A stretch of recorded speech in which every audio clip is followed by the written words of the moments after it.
Alors, bienvenue dans cette analyse, on va s'attaquer à une idée, une idée assez contre-intuitive, l'idée que parfois, le simple fait de parler de nos objectifs, c'est ce qui pourrait bien les faire échouer.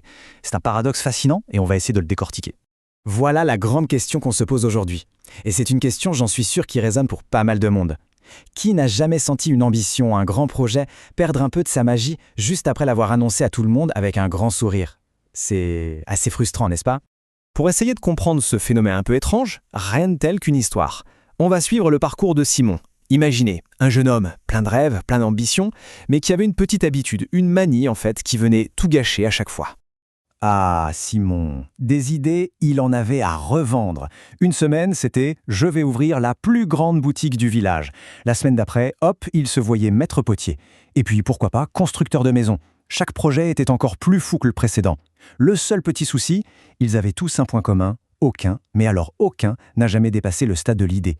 Et voilà, on touche au cœur du problème. Son habitude. Avant même de soulever le moindre outil, de toucher la moindre motte d'argile, qu'est-ce qu'il faisait? Il filait sur la place du village et il annonçait ses plans à la cantonade. C'était toujours sa première étape. Et bien trop souvent, c'était aussi la dernière. Bon, analysons un peu ce qui se tramait. Parce que Simon, en fait, était coincé dans une sorte de cercle vicieux, une boucle où ses grandes annonces menaient directement à son propre échec. C'est ça qui est intéressant. Le mécanisme est presque cruel, pensez-y. Simon annonce son projet. Les gens du village, super sympas, l'encouragent, l'applaudissent.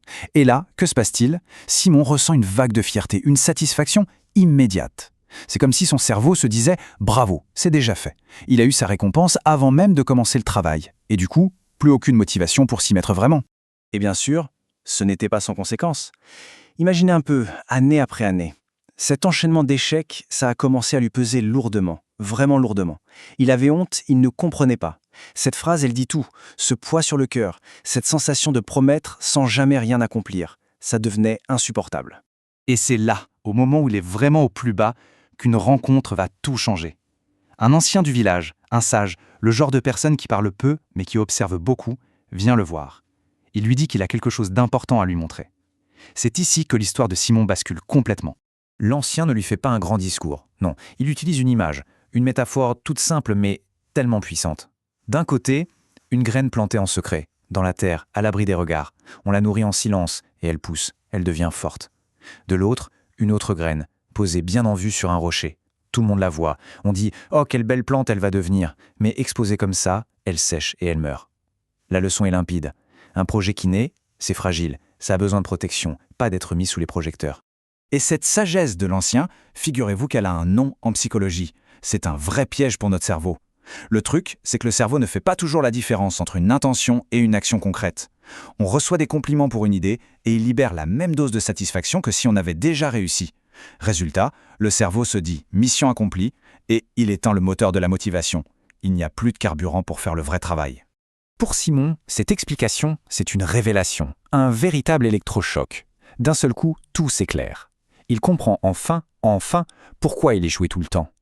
Alors, il prend une grande décision, changer radicalement sa façon de faire. Fini les grandes annonces, il va tenter une approche totalement à l'opposé.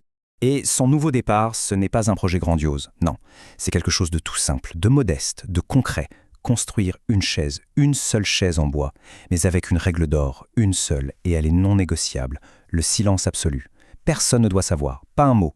Juste lui, ses outils, le bois et cette envie de faire, pour de vrai cette fois. Et là, regardez ce qui se passe. C'est l'effet boule de neige. Cette nouvelle méthode, elle fonctionne. La première chaise est terminée. Puis, encouragé, il construit une table. Puis une armoire. Les projets s'enchaînent. En quelques années à peine, grâce à ce travail silencieux, patient et constant, Simon se métamorphose. Il n'est plus Simon le rêveur. Il devient Simon l'artisan. Et la fierté qu'il ressent, oh là là, elle n'a plus rien à voir avec celle d'avant. Ce n'est plus ce petit roche d'ego passager qu'il avait après ses annonces. Non, là c'est quelque chose de profond, de solide. C'est la satisfaction qui vient de l'objet qu'on a créé, de ses propres mains. La fierté du travail accompli.